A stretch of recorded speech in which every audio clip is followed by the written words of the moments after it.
আমি রিদওয়ান, পেশায় একজন সাংবাদিক। ঢাকা থেকে এসেছি নাটোরের এক প্রত্যন্ত গ্রামে, হিজলপুর।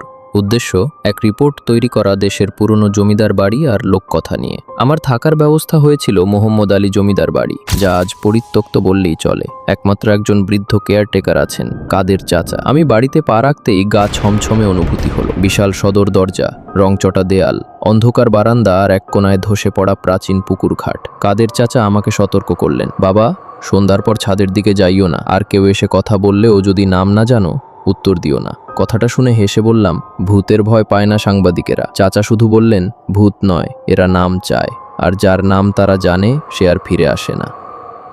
রাত প্রায় 8:30, বারান্দায় বসে নোট নিচ্ছি। হঠাৎ শুনি কার যেন চুপি চুপি পায়ের শব্দ।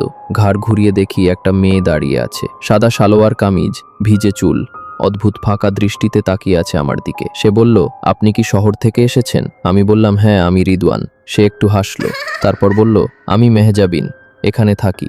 আপনি ছাদে যাবেন না, ওরা আপনাকে খুঁজছে। আমি একটু ঘাবড়ে গেলাম। ওরা মানে কারা? জিজ্ঞেস করার আগেই সে হঠাৎ হাওয়া হয়ে গেল। সত্যি বলছি, আমি ঠিক দেখলাম, আমি একা ছিলাম না। পরদিন সকালে কাদের চাচার কাছে গেলাম। চাচা, মেহজাবিন নামের কাউকে কি আপনি চেনেন? চাচা থমকে গেলেন, গলার স্বর বদলে গেল। আপনি ওর নাম বললেন কেন? কার নাম? মেহজাবিন। সে ছিল এই বাড়ির ছোট বউ। 1957 সালে হঠাৎ নিখোঁজ হয়। কেউ জানে না সে মারা গেছে না পালিয়েছে, কিন্তু ওর লাশ কখনো পাওয়া যায়নি। মানুষ বলে সে এখনো ঘোরে, শুধু তাদের সামনে আসে যারা তার সত্যিটা খুঁজে বের করতে চায়। আমি পুরনো রেকর্ড ঘাঁটতে শুরু করলাম।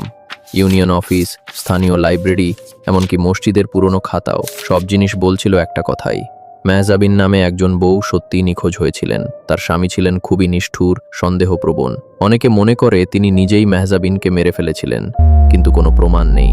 তবে একটা তথ্য পেলাম, 1975, 1991, 2004 এই 3 বছরে 3 জন সাংবাদিক নিখোঁজ হয় এই বাড়িতে আসার পর।